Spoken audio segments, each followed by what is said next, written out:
कि अमृत वेले का महत्व। ब्राह्मण जन्म जैसे ही मिलता है तो ब्राह्मण जीवन के लिए ये समय संगम का पूरे कल्प के हिसाब से अमृत वेला ही माना गया है।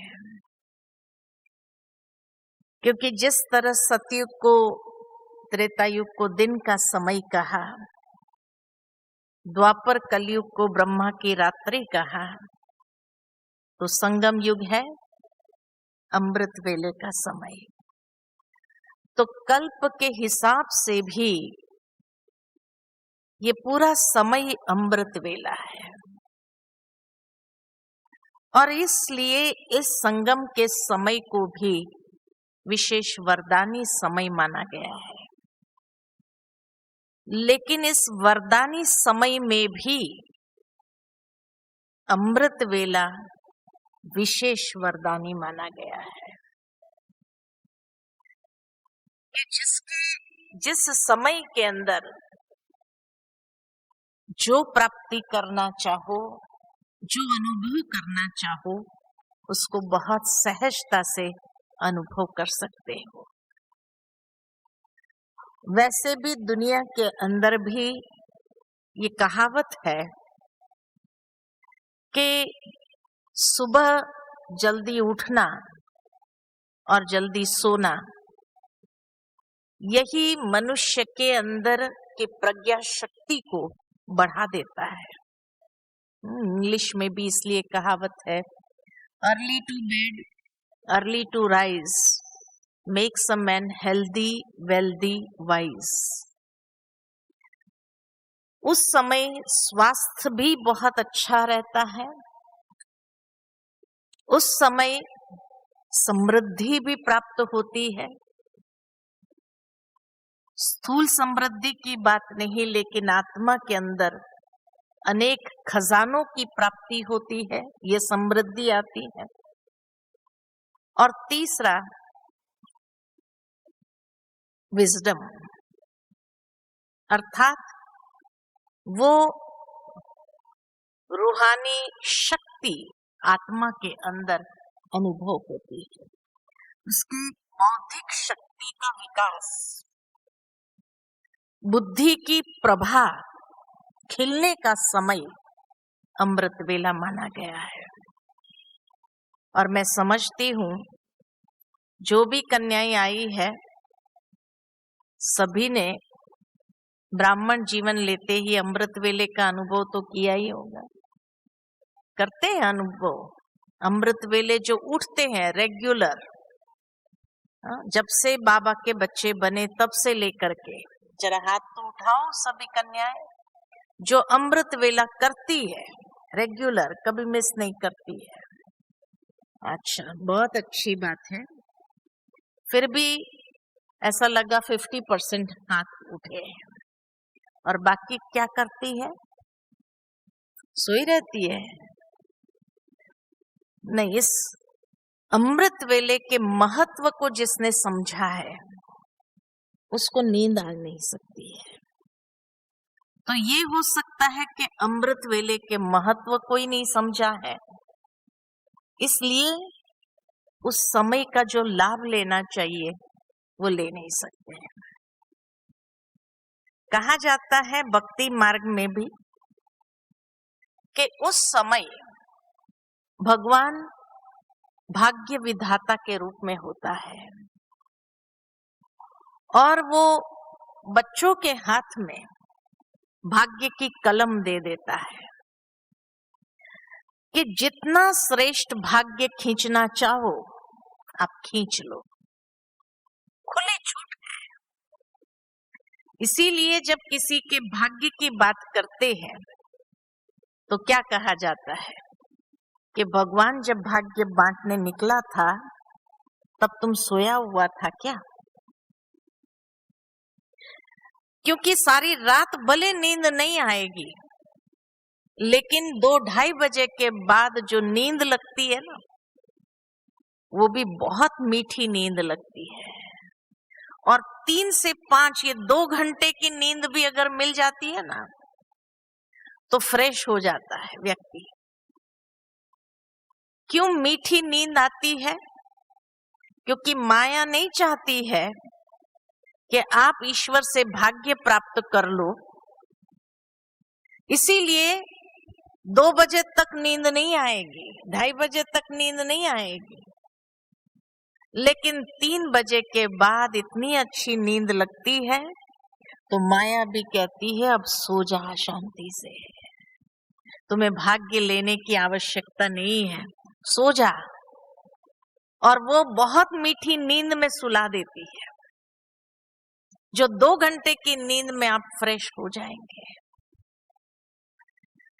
तो इसीलिए भाग्य विधाता का समय भी वही है और माया के निद्रा में ले जाने का समय भी वही है। अब हमारी चॉइस है कि हमें क्या चाहिए, भाग्य चाहिए या नींद चाहिए। इसीलिए कहा जाता है जिन सोया तिन खोया, है ना? जो सोता है वो खोता है और जिन जागा तिन पाया। जिसने इस समय के महत्व को जान करके जाग गया, उसने सब कुछ अपने जीवन के अंदर प्राप्त कर लिया। ये समय का महत्व क्यों है, उसके पीछे साइंस भी बहुत लॉजिक देता है और साइंटिफिक लॉजिक यही है कि जैसे सूर्यास्त हो जाता है, अंधेरा होता है, तो उसी समय पेड़ पौधे सोते हैं। इसीलिए रात्रि के समय में अगर आप कोई फूल तोड़ने जाओ तो बड़े क्या कहेंगे, अभी नहीं तोड़ो, सुबह तोड़ना। पूछा जाए क्यों, तो कहेंगे अभी पेड़ पौधे सो गए, इसलिए सुबह तोड़ना। पेड़ पौधे सो जाने का मतलब है कि जो उनकी साइकिल है वो साइकिल चेंज हो जाती है। सारा दिन पेड़ पौधे ऑक्सीजन रिलीज करते हैं, लेकिन जैसे ही रात्रि होती है वो अपनी साइकिल चेंज करते हैं, वो ऑक्सीजन लेना चालू करती है और कार्बन डाइऑक्साइड रिलीज करना चालू करती है। और कार्बन डाइऑक्साइड जब बढ़ता है तभी व्यक्ति को भी उबासी आना चालू होती है। उबासी क्यों आती है? ऑक्सीजन की कमी जैसे होने लगती है तो उबासी आती है। तो इसीलिए ये प्रकृति के अंदर ये सिस्टम बनी हुई है कि ताकि हम सो जाएं, तो इसीलिए वो कार्बन डाइऑक्साइड रिलीज करती है। और जैसे ही अमृत वेला होता है, सूर्योदय से पहले ब्रह्म मुहूर्त जिसको कहा, उस समय फिर ये पेड़ पौधे अपनी साइकिल को चेंज करते हैं, अर्थात के ऑक्सीजन रिलीज करते हैं और कार्बन डाइऑक्साइड लेना चालू करते हैं। तो अमृत वेले जो ऑक्सीजन होता है, फ्रेश ऑक्सीजन जो रिलीज करते हैं, वो फ्रेश ऑक्सीजन अमृत के बराबर होता है। वो हमारी बुद्धि को बहुत खिलाता है। जिस भी विषय पर जो व्यक्ति पढ़ाई में भी आगे बढ़ना चाहे और अमृत वेले उठ करके वो पढ़ता है, तो वो फ्रेश ऑक्सीजन ऐसा अमृत पान कराता है जो उसकी मेमोरी को बहुत ज्यादा विकसित कर लेता है। इसलिए पहले के समय में माता पिता बच्चों को यही कहते थे कि बेटा रात को पढ़ने के बजाय रात को सो जाओ और सुबह जल्दी उठ करके पढ़ना, याद रहेगा। वो इसीलिए कहा जाता था क्योंकि जब सो करके उठते हैं अमृत वेले और उस समय में वो टॉनिक जो मिलता है फ्रेश ऑक्सीजन का, वो हमारी मेमोरी को इतना मजबूत कर देता है, इतना विकसित करता है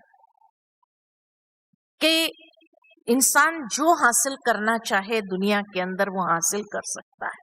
इतनी उसमें पावर होती है। टॉनिक होता है। तो इसीलिए कहा कि साइंटिफिकली भी अगर देखा जाए तो बौद्धिक क्षमता को विकसित करने का यही समय है, आध्यात्मिक प्रज्ञा खुलने का यही समय है। और इस समय में व्यक्ति की स्मृति शक्ति बहुत पावरफुल हो जाती है।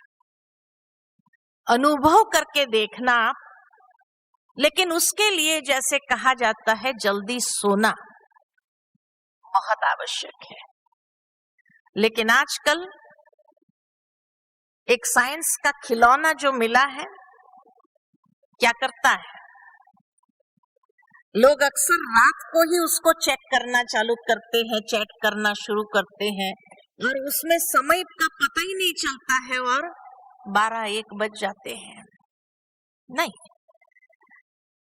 दुनिया में भी कहा जाता है कि जब योगी सोता है उस समय भोगी जागता है, और जब भोगी सोता है तब योगी जागता है।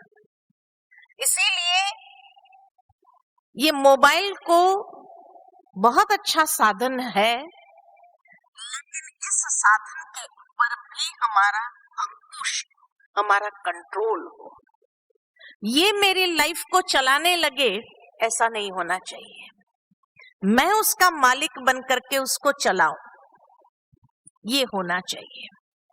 तो इसीलिए जो चेक करना है आप पहले चेक कर लो और समाप्त कर लो। और रात्रि के समय में जितना हो सके आप बाबा को याद करके सो। अपनी मानसिक भूमिका ऐसी बना दो कि रात के समय जैसे सारे दिन की दिनचर्या को आप सामने ले आओ। आज की दिनचर्या में मेरे से क्या क्या गलती हुई, कौन सी कमजोरी ने विशेष मेरे ऊपर अधिकार प्राप्त कर लिया, कौन सी कमजोरी के अधीन हो गई, ये सब देखने के बाद बाबा को जैसे सारे दिन का नफा नुकसान सौंप दिया कि आज सारे दिन में क्या अच्छा हुआ, क्या अच्छा नहीं हुआ, ये सब कुछ सौंपने के बाद आप हल्के हो जाओ। और हल्के होकर के फिर आप जैसे बाबा को कहते, बाबा सुबह मुझे अमृत वेले जल्दी उठा देना, तो बाबा का कार्य बाबा करना चालू करते हैं कि बाबा सुबह हर एक के खटिया के पास जाकर के उसको उठाते हैं। कई लोगों ने अनुभव भी किया है, जैसे खटिया हिली, जैसे बाबा ने हाथ फेरा, ये भी अनुभव होता है। लेकिन वो तब कि जब सोने से पहले हम अपनी भूमिका इस तरह से बनाएं कि बाबा को सब सौंप करके सारे दिन की दिनचर्या सारी सुना करके फिर बाबा के गोदी में हम सो जाएं, तो सुबह उठाने की जिम्मेवारी भी बाबा की है। लेकिन अगर ये साइंस के साधनों में हम लगे रहे, फिर बाबा की जिम्मेवारी नहीं है। फिर आप सोचो कि भाई मैं तो सुबह उठना चाहती थी लेकिन रात को नींद ही नहीं आई। और कई लोग तो ये भी सोचते हैं कि भाई चलो 1 बज गया, 2 बज गया, अब बाबा को गुड मॉर्निंग करके ही सो जाते हैं। गलत बात हो जाती है ना ये तो इसीलिए ये साइंस के साधन बहुत अच्छे हैं, लेकिन वो मेरे जीवन को गुलामी वाली जीवन न बनाए। मेरे मन तन के ऊपर उसका अधिकार न हो, मेरे तन मन के ऊपर बाबा का अधिकार हो। तो इसीलिए उसको बहुत जल्दी चेक करके जो करना है आप पूरा कर लो, और फिर बाबा को याद करते हुए फिर उसके बाद सो जाओ। कई बार बाबा ये भी बताते हैं, हमारी दादियां ये अनुभव सुनाती थी कि एक बार साकार में बाबा कुछ दादियों को लेकर के आधी रात में कहा चलो देखते हैं बच्चे कैसे सोए हैं। तो जैसे बाबा दादियों को लेकर चक्कर लगाने गए, तो जहां सोए हुए थे बच्चे, तो देखा कि जैसे ही बाबा ने प्रवेश किया तो एक बहन तो एकदम उठ करके बैठ गई बाबा की याद में। या पहले से ही जैसे कोई आ रहा है या आभास उसको हो गया और वो बैठी हुई थी। फिर जैसे बाबा चक्कर लगाया रहे थे तो कुछ बहनें जो है बाबा जैसे ही नजदीक से जैसे गुजरा तो वाइब्रेशन उन्हें महसूस हुआ, उठ करके बैठ गई। और आगे जैसे बाबा गए तो देखा कि कुछ बहनें आंख तो खोली, देखा भी बाबा को, लेकिन फिर ऐसे हो गई, नींद आ गई। और चौथे प्रकार के थे जो खराटे ले रहे थे, जो जागे ही नहीं, बाबा आकर के चले गए। तो बाबा ने उसका रहस्य यही बताया कि जो पहले से बाबा आने के जैसे आभास जिनको हुआ और बैठ गए याद में, तो बाबा ने उसको कहा बच्चे की नींद सतो प्रधान है, सतो प्रधान निंद्रा है। जो बाबा के पहुंचने के बाद उस वाइब्रेशन को फील करके उठ करके बैठी, बाबा ने कहा ये सतोर स्टेज है। और जो आंख खोली, करवट बदली और उसके बाद जैसे बाबा आगे गए सो गए, उसको बाबा ने कहा रजो प्रधान निंद्रा। और जो खराटे लगा रहे थे उठे ही नहीं, क्या कहा होगा बाबा ने, तमो प्रधान निंद्रा। तो बाबा कहे तुम बच्चों की निद्रा भी कैसी होनी चाहिए, सतो प्रधान निद्रा होनी चाहिए। और सतो प्रधान निद्रा जब होती है तो सहजता से उठना और सोना, जैसे सो करके उठ गए लेकिन पता ही नहीं चला और इतने फ्रेश होकर के उठते हैं। तो इसीलिए कहा कि ये समय को वरदान है। एक तो प्राकृतिक रूप से भी फ्रेश ऑक्सीजन जो टॉनिक देता है, ब्रेन के लिए टॉनिक का काम करता है। और ये अनुभव करके देखो आप, दुनिया के अंदर जितने भी जीनियस लोग हुए हैं, जो अपने अपने फील्ड में बहुत आगे बढ़े हैं, उन सभी की बायोग्राफी अगर पढ़ेंगे आप तो उनकी बायोग्राफी में ये जरूर आपको मिलेगा कि ये अमृत वेले के समय उठ करके उस विषय को लेकर के पढ़ते थे, तभी इतने मास्टर हुए। कहा जाता है कि इंदिरा गांधी जी के लिए कहा जाता है कि वो आयरन लेडी थी। और आयरन लेडी कैसे थी, तो उसकी बायोग्राफी में ये बात आती है कि वो सुबह 4 बजे से पहले उठ जाती थी और पॉलिटिक्स को इतना पढ़ती थी कि उसको पॉलिटिक्स में कोई मात नहीं दे सकता था। आयरन लेडी बन गई, जिसने 16 साल लगातार भारत पर राज्य किया। तो इसीलिए कहा कि जिस भी फील्ड में, इसी तरह स्वामी विवेकानंद को देखो, जो भी ऐसी महान पर्सनालिटीज हो गई दुनिया की, उन सभी महान पर्सनालिटीज की अगर बायोग्राफी को पढ़ेंगे आप तो उसमें यही पाएंगे कि उन्होंने अमृत वेले अपनी बुद्धि को विकास किया। और ये अनुभव हमने भी करके देखा, इसका प्रयोग हमने भी करके देखा कि भले लौकिक पढ़ाई इतनी न होते हुए भी अगर बाबा की आध्यात्मिक पढ़ाई में आगे बढ़ने का अगर इतना चांस मिला, इतना वरदान मिला, तो वो वरदान कैसे मिला, जब अमृत वेले उठ करके उस चीज को जैसे वरदान के रूप में अनुभव किया। तो भाग्य को पलटते देखा है, क्योंकि उस वक्त भाग्य विधाता भाग्य की कलम आपके हाथ में दे देते हैं कि जितनी लंबी लकीर खींचना चाहो खींच लो, फ्री है आप। लेकिन अगर उठने के बाद आप बैठे, चलो भाग्य विधाता मेरे हाथ में कलम दे देगा और मैं बहुत लंबी लकीर खींच लूंगी, लेकिन जैसे कहा कि माया भी उस समय विशेष ध्यान रखती है कि कोई बच्चा भाग्य ले ना पाए, उसका भी ये काम है। तो वो क्या करती है, बैठे तो सही, लेकिन बैठे हैं तो बीच बीच में क्या होता है, बीच बीच में ऐसा हो जाता है, होता है ना, अब हाथ में कलम हो, आपके हाथ में, आप नोटबुक पेंसिल लेकर के बैठे हैं और आप देखो कि आप लिख रहे हैं और जैसे नीचे होता है, ऐसा सिर नीचे होता है, तो ये लकीर नीचे जाएगी या ऊपर जाएगी? हाँ? आप अनुभव करेंगे वो लकीर नीचे जाती है, कभी ऊपर नहीं जाएगी। तो ये कायदा है। तो इसीलिए जैसे ही माया हल्की निद्रा के उसमें अवस्था में डालती है आपको और लकीर नीचे आ जाती है, फिर आप उठ करके बैठते, फिर लकीर ऊपर खींचने का प्रयत्न कर, फिर नीचे कर देती है, फिर ऊपर कर, तो ये ऊपर नीचे जो आपका भाग्य चलता है, ऊंचाई नीचाई जो जीवन के अंदर आती है, ये क्यों आती है? अगर आप कहो बाबा मैं तो रोज अमृत वेला बैठती थी, फिर मेरे भाग्य की रेखा नीचे क्यों गई?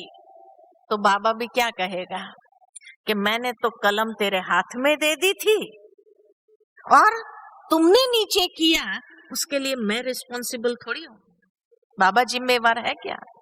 नहीं। इसीलिए अलर्ट होकर के जब बैठते हैं, हाँ आप फ्रेश होकर के बैठो, आप समझते हो कि आपको नींद आएगी, अगर आपके पास टाइम है तो स्नान करके बैठो। अच्छा, स्नान करने का इतना टाइम नहीं है तो अच्छी तरह से हाथ पैर मुंह धुलाई करके बैठो, लेकिन फुली अवेक स्टेज में बैठो। अगर आप समझते हैं कि नहीं उस समय आपको चाय दूध गर्म पीना जरूरी है, तो गर्म पानी भी पी करके या चाय पी करके बैठो, लेकिन कोई ना कोई युक्ति स्वयं के लिए अपनाओ। वैसे तो कहा जाता है कि एक हेल्दी व्यक्ति को 4 घंटे से ज्यादा नींद की आवश्यकता नहीं है, ये कहा जाता है। 4 घंटे में आपकी बैटरी फुल चार्ज हो जाती है, और जब बैटरी फुल चार्ज हो जाती है तो उसके बाद आपको नींद आए, ये साइकोलॉजी है कि भाई 4 घंटा सोई हूं, अभी और थोड़ा नींद आती, ये साइकोलॉजिकली है। लेकिन अगर उस साइकोलॉजी बैरियर को आप तोड़ देंगे तो फिर आपको इसकी भी आवश्यकता नहीं है। आप जो है उसको उठ करके सुबह सुबह एकदम फ्रेश होकर के, अगर आप समझते कि मुझे नींद आएगी, तो बहुत अच्छी विधि है कि सुबह सुबह आप 10 मिनट ओम की ध्वनि करो। ओम की ध्वनि करो या डीप ब्रीदिंग करो। खिड़की दरवाजा खोल करके फ्रेश ऑक्सीजन जो है उसको आने दो और बहुत डीप सांस लेकर के डीप ब्रीदिंग करके वो ऑक्सीजन अंदर ले लो, तो फ्रेशनेस आ जाएगी, तो कार्बन डाइऑक्साइड बाहर निकल जाएगी। बादी जब बढ़ जाती है शरीर के अंदर तो नींद आती है, इसलिए उस बादी को निकाल दो।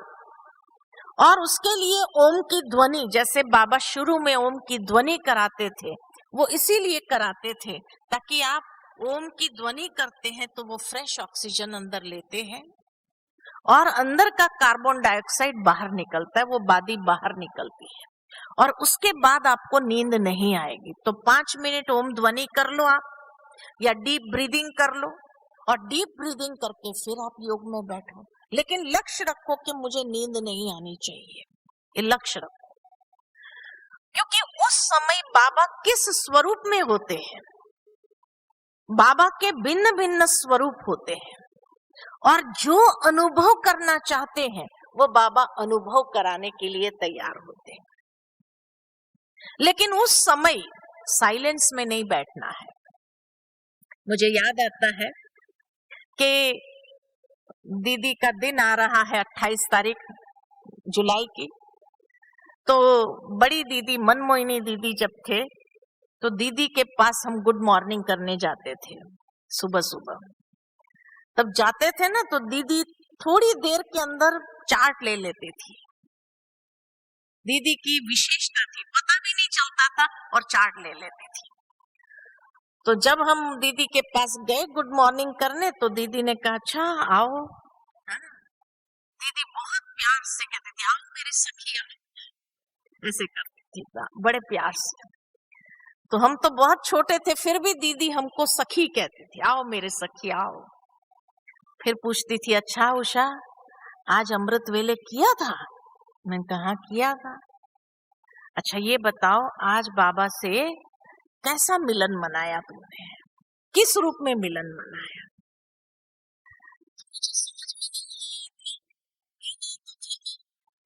तो मैंने दीदी के सामने कहा, दीदी आज है ना मैंने साइलेंस का अनुभव किया। तो दीदी को बड़ी हंसी आई, खूब हंसी। मैं देखती रही कि मैंने कुछ गड़बड़ किया, मैंने कुछ गलत बोला। फिर वहां मोहिनी दीदी भी बैठे थे, तो दीदी ने मोहिनी मैन को पूछा, अच्छा मोहिनी तुमने अमृत वेला किया? मोहिनी मैन ने कहा किया। तो कहा आज तुमने किस रूप से बाबा को याद किया? तो मोहिनी दीदी ने कहा आज तो मैंने बाबा के साथ साजन का रूप में मिलन मनाया। फिर दीदी ने मेरे को कहा कि अमृत वेले कोई साइलेंस का अनुभव थोड़ी करना होता है। साइलेंस का अनुभव करना माना तू सो गई थी। शिक्षा कैसे देती है देखो, है ना, चार्ट भी ले लेती है और गलती करते हैं तो शिक्षा भी दे देती थी कि साइलेंस माना सो गई तुमने आज प्राप्ति कुछ नहीं किया, क्योंकि अमृत वेले प्राप्ति का समय है। तो उस समय साइलेंस में थोड़ी बैठना होता है, और साइलेंस में जो बैठेगा वो नींद में जरूर जाएगा। फिर मैं अपने आप को देखने लगी कि हाँ मुझे बीच बीच में झुटके आ गए, है ना, तो साइलेंस में होने कारण ही तो झुटके आ गए। अमृत वेले बाबा सर्व संबंधों का सुख देने के लिए बैठा है, तो उस समय सर्व संबंधों से याद करो। जैसे मोहिनी दीदी ने कहा कि भाई आज मैंने साजन के रूप में याद किया, तो दीदी कहे कभी साजन के रूप में याद करो, कभी उसको दोस्त के रूप में याद करो, कभी उसको माता पिता के रूप में याद करो। तो कोई ना कोई संबंध के आधार पर पहले से ही फिक्स करो कि आज बाबा के साथ मुझे ये संबंध का अनुभव करना, तो नींद नहीं आएगी, क्योंकि वार्तालाप होगा, है ना, बाबा के साथ हमारा वार्तालाप होगा। अगर उस समय मन को साइलेंस कर दिया तो नींद आनी है, क्योंकि नींद में जाने से पहले मन शांत हो जाता है। इसीलिए अगर मन शांत हुआ तो आप नींद में ही जाएंगे। इसीलिए बाबा के साथ कोई ना कोई संबंध जोड़ लो, और उस समय उस संबंध के आधार से बाबा के साथ रूढ़ियान करो, बातें करो, और बाबा उस संबंध का सुख आपको देगा। तो ये अमृत वेले बैठने का तरीका दीदी ने बताया कि उस समय साइलेंस में कभी नहीं बैठना होता है। या तो आप कोई ना कोई संबंध जोड़ो, बाबा से बातचीत करो, या बाबा जैसे कहा वरदाता के रूप में होता है उस समय, और वरदाता के रूप में होता है वरदान लुटाने के लिए बैठा है बाबा। तो जो बाबा से वरदान लेना चाहो आप, वो वरदान ले लो। और बाबा ने बताया है कई मुरलियों में कि अमृत वेले जब आप कोई भी कार्य में सफलता का वरदान चाहते हो, तो उस समय सुबह सुबह अपने मस्तक पर ऐसा महसूस करो जैसे बाबा आपको विजयी का तिलक दे रहा है। अमृत वेले ये महसूस करो जैसे बाबा का वरदानी हाथ मेरे सिर पे है और बाबा मुझे सफलता का वरदान दे रहे हैं। तो ये वरदान प्राप्त करने का समय है।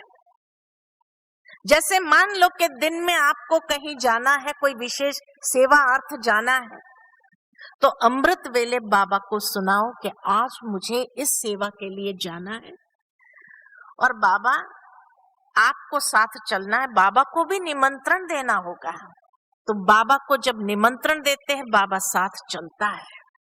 लेकिन अमृत वेले बाबा को विशेष निमंत्रण दो। उस समय जब बाबा के कमरे से होकर जाते हैं वो बात अलग है कि उस समय जैसे बाबा को कहते हैं अभी चलो, है ना। लेकिन अमृत वेले विशेष बाबा को निमंत्रण देना होता है, बाबा आज ये विशेष सेवा अर्थ हम जा रहे हैं और आपको साथ चलना है, और ये कार्यक्रम में ये मेरा रोल है, तो ये कार्यक्रम बहुत अच्छे से होना चाहिए। तो जब बाबा को ये बात सुना देते हैं आप दिन भर की कि क्या क्या करना है आपको, और उसमें तो बाबा उस कार्य के लिए जैसे वरदान की झोली आपकी भर देते हैं। उस समय आप महसूस करेंगे कि जैसे बाबा ने आपको इतना भरपूर कर दिया कि उसके बाद आपको कोई बात का टेंशन नहीं होगा, नर्वसनेस नहीं आएंगी, एंजाइटी नहीं होगी, लेकिन ऐसा महसूस होगा सर्वशक्तिमान मेरे साथ है, ये फीलिंग आएगी, डर नहीं लगेगा। नहीं तो अक्सर कन्याओं को डर लगता है, तो डर नाम की चीज आपके जीवन से गायब हो जाएंगी जब बाबा को अमृत वेले निमंत्रण दे करके, वरदान ले करके, सफलता स्वरूप का वरदान जैसे ले लिया, तो बस उसके बाद आप देखो वो कार्यक्रम बाबा कितना सक्सेसफुल बना देता है, ये आप खुद महसूस करेंगे। उसके लिए जो समर्थी चाहिए वो समर्थी भी बाबा भर देता है। बाबा ने एक मुरली में बहुत सुंदर बात कही थी कि अमृत वेले बाबा भोलेनाथ के रूप में होता है, बहुत भोला स्वरूप होता है, और इतना भोला होने के कारण जो प्राप्ति करना चाहो उस भोलेनाथ से वो आप प्राप्ति कर सकते हो। बस आप सिर्फ अपने आप को बाबा के सामने सरेंडर कर दो कि बाबा मैं जो हूं, जैसी हूं, आपकी हूं। सरेंडर हो गए जैसे बाबा के सामने बुद्धि से, तो बाबा जैसे स्वीकार कर लेता है, बाबा बाहें पसारे जैसे सब बच्चे को गले लगा देता है। ये आपको अनुभव होगा कि बाबा ने आप जो है जैसा है वैसे स्वीकार किया, तो बाबा के प्यार के अधिकारी हो गए, क्योंकि बाबा इतने भोलेनाथ के रूप में होता है, महादानी स्वरूप में होता है बाबा। इसलिए कहा सर्व संबंधों का सुख देने के लिए होता है, भाग्य विधाता के रूप में होता है, वरदाता के रूप में होता है, महादानी बन करके जो चाहिए वो इसी समय आपको मिलता है ना। तो इसीलिए ये समय ही ऐसा है कि भोलेनाथ बाबा जैसे लुटाने के लिए बैठे हैं, वरदानों को लुटाने के लिए बैठे हैं, जो चाहिए वो खजाना देने के लिए बैठे हैं। आपको कोई भी शक्तियों का खजाना चाहिए, मान लो कि आपके अंदर सहन शक्ति नहीं है, समाने की शक्ति नहीं है, अमृत वेले उस शक्ति का आवाहन करो, और आवाहन करते हुए आप देखेंगे कि आपकी कमी जो है वो बाबा भर देता है, और वो शक्ति का खजाना आपको दे करके ऐसा सशक्त कर देता है कि उसके बाद कोई भी चीज की चाहना नहीं होती है। ये फील करके देखो आप। इसलिए कहा कि अमृत वेले साइलेंस में बैठने का नहीं होता है, ये याद रख लेना। ये नहीं कि मैं साइलेंस में बैठूं, नहीं। हाँ, नमः शाम के समय आप साइलेंस में जरूर बैठ सकते हैं, दिन के समय आप बैठो तो उस समय शांत होकर के, मन को शांत करके बैठो, वो बात अलग है। लेकिन अमृत वेले तो विशेष बाबा से प्राप्ति का समय है, भरने का समय है। जैसे बाबा कई बार कहते हैं वखर भर लो अपने अंदर, तो भरने का समय है, और ऐसा भर लो कि सारा दिन उसके आधार पर आप इतना हल्का महसूस करो, और हल्के होकर के जैसे चल नहीं रहे हैं, उड़ रहे हैं, ये फील करेंगे। जिस दिन आपका अमृत वेला ऐसा पावरफुल हुआ ना, उस दिन आप अनुभव करेंगे जैसे आप चल नहीं रहे हैं, लेकिन आप स्वयं में एकदम हल्कापन महसूस करेंगे। कई बार कई बच्चे बाबा कहते हैं ना कि नेमीनाथ बन करके बैठ तो जाते नियम अनुसार, है ना, नियम अनुसार बैठ तो जाते हैं, लेकिन फिर मिक्की माउस के खेल भी बहुत दिखाते हैं। कोई ऐसे गिर रहा है, कोई ऐसे गिर रहा है, कोई ऐसे गिर रहा है, कोई ऐसा ऊपर चला जाता है ना। तो अलग अलग मिक्की माउस के खेल बाबा को नजर आते हैं। पावरफुल याद में बहुत कम बच्चे बैठते हैं, और वही वेला है जो अपने आप को, जिसको कहा जाए कमी, कमजोरी और जो डिफेक्ट्स है उसको भरने का। जो कमी माना जो हमारे अंदर लैक कर रहे हैं, हम अपने अंदर महसूस कर रहे हैं मेरे में नहीं है, तो कमियां, जो कमजोरियां है, जो कोई ना कोई संस्कार है, उस संस्कार को मुझे परिवर्तन करना ही है, वो कमजोरी वाला संस्कार समाप्त होना चाहिए, ये जिसका लक्ष्य है। और कोई ना कोई जैसे अंदर में डिफेक्ट है उसको भरना है, तो अमृत वेले बैठो और बाबा हर प्रकार की शक्ति से आपको इतना सशक्त कर देगा जो आपकी वो कमी कमजोरी को सदा के लिए भर करके आपके संस्कारों में सहजता से परिवर्तन ले आएगा। इसीलिए बाबा कहे कि ये वेले के महत्व को समझो। ब्रह्म मुहूर्त उसको कहा गया। देखो ये राशि मैच करती है, एक तो ब्रह्मा, ब्रह्म मुहूर्त और ब्राह्मण, ये तीनों राशि मैच करती है।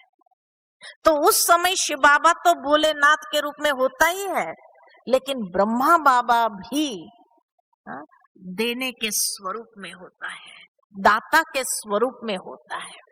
तो दोनों बाप दादा दोनों ही वरदाता, विधाता और दाता के रूप में होते हैं।